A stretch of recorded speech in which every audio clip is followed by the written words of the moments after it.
Alright, this is a much delayed, and I apologize for that, but this is a much delayed look into what's in my light bag. The way I use my light bag is it's very complementary to my camera bag. I usually take it along when I'm going to do shoots for weddings or for other types of events that one are going to require artificial light, and two, it allows me to carry just a little bit more stuff than what actually fits in my camera bag. So, as things are already kind of strewn about, let's start with what's on top. On top, we have a uh, beauty dish that's designed to fit on top of a strobe. It's made by Ifrit, I do believe. The reason why I like this a lot is plain and simple. It allows me to give softer yet completely handheld and directional light from a strobe. I can just put a small radio trigger on my strobe. I can take my camera. I can aim this off on an angle, and pow, you got light. It also works very nice for doing. It's soft enough to the point where you can do low key light with this handheld at very close range. It's very nice for that. Next up, we have a Canon. This is the 540EZ Speedlight. This is, I do believe, 3 models older than what's out on the market right now. It doesn't work with ETTL, but as you may have remembered from previous videos, I don't use ETTL. I just shoot completely manual, so it works for me. It's also the strongest strobe that I have. Well, no, it's the second strongest strobe that I have, but it's Canon branded, so I do like that. And I know that I can trust it on top of my camera, unlike some of my other strobes. Then I have this little newer, and I'm going to turn it on at you. It's a little battery-operated ring light. It's kind of nice when I'm doing like little up-close product photography, or if I'm doing almost like a natural light portrait, or if I'm looking for just a little bit of fill light. It's kind of hard. You got to dial things in weird, so I don't like to use it with strobes, but it's a nice little thing to have every once in a while. Now, if we get into the bulk of my bag, first off, we're going to see if there's anything else. Oh, yes, on the side here. On the side, we have 2 umbrella head mounts. Just standard ones you can get wherever. Internet, your local photo store. Really, honestly, I like to say that I believe in buying local, but these things cost a lot less over the internet. Alright, inside my bag, we have, first and foremost, here is a Nikon charger. I got this Nikon charger with my Nikon D70. I keep it in there, and I also keep my Canon nickel metal hydride NCE2 charger in there. 1, because they're big. 2, I keep them in there because you never know when you're going to need these, especially this charger, specifically this Canon charger. Funny story about that Canon charger is, if you ever find yourself looking to buy a used 1 series body, like a 1D, 1D Mark II, 1D Mark III, I think all the way up to 1D Mark IV, they all use the same battery charger.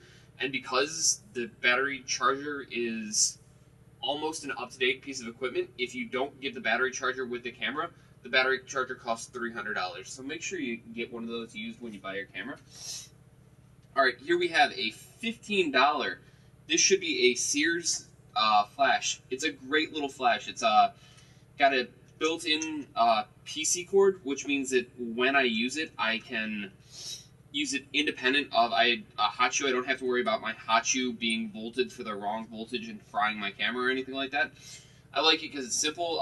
Unfortunately, this back here on the back, this is how you meter the flash. You set in what your what your ASA, because this is old enough to the point where it doesn't even have ISO, it has ASA, and then it'll tell you where how many feet away you need to be for a specific ISO, or for a specific aperture. This thing is ridiculously old, but I love it. I have a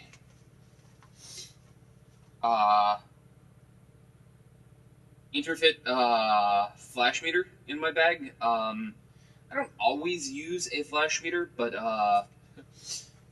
for those times that it's actually necessary, if I'm taking portraits of friends and I'm just kind of goofing around, I'll dial it in and I'll get exactly the look that I'm looking for. If I'm trying to, pound out photos at some sort of wedding or something like that, I'm going to use that, and I'm just gonna take my strobes, fire them from the trigger, look at what my meter says, and I'm just gonna go from there because it's just easier, faster, and it makes you look infinitely more professional. Although I do feel that it does limit my creativity. All right, here we go. We have a set of Vivitar 285 HV zoom flashes. I just realized these are a slightly different age. But here's the thing. I love these flashes. They are the most powerful things that I have. The problem, though, is that I am convinced that they are the wrong voltage for my camera. I believe that they're produced, and this is the problem with the Vivitars, is that I'm convinced they were created before the modern, 3-volt flashes, and those are closer to the 20-volt flashes that will fry your camera bodies. So those things always get hooked up either through a PC cord, or actually I won't even hook those up to my camera because I'm paranoid like that. I hook those up to my wireless triggers through PC cords.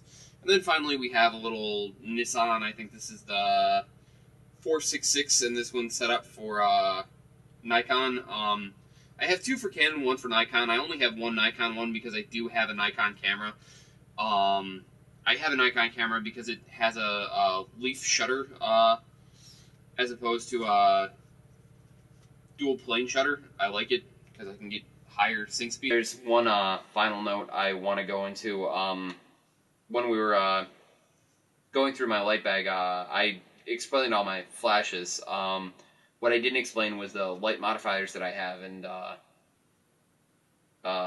not to go into my bag to pull them out because they're pretty generic. I keep one umbrella that I got that was part of a kit that came with the light stands that I have, that I bought off of Amazon, which, if you're looking for a starter, not strobe, but stand kit, go on Amazon, and for $20 you can usually get from Cowboy Studios or somebody else. You can get a stand, you can get a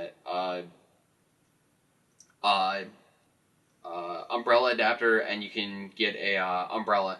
Usually they're not the best quality umbrellas, but they'll do. They're small, but they'll do. Then in my bag I also have a Westcott 43-inch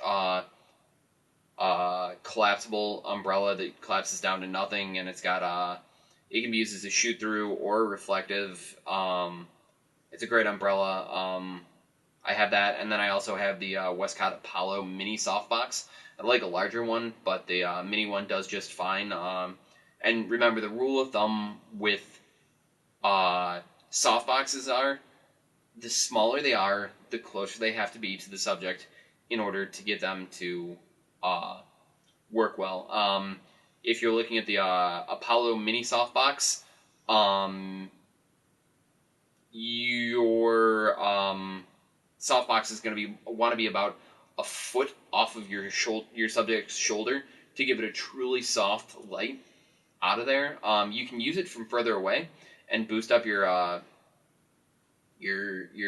flash's power, but it's just going to be stronger. It's just going to be a harder light the further you are away from it.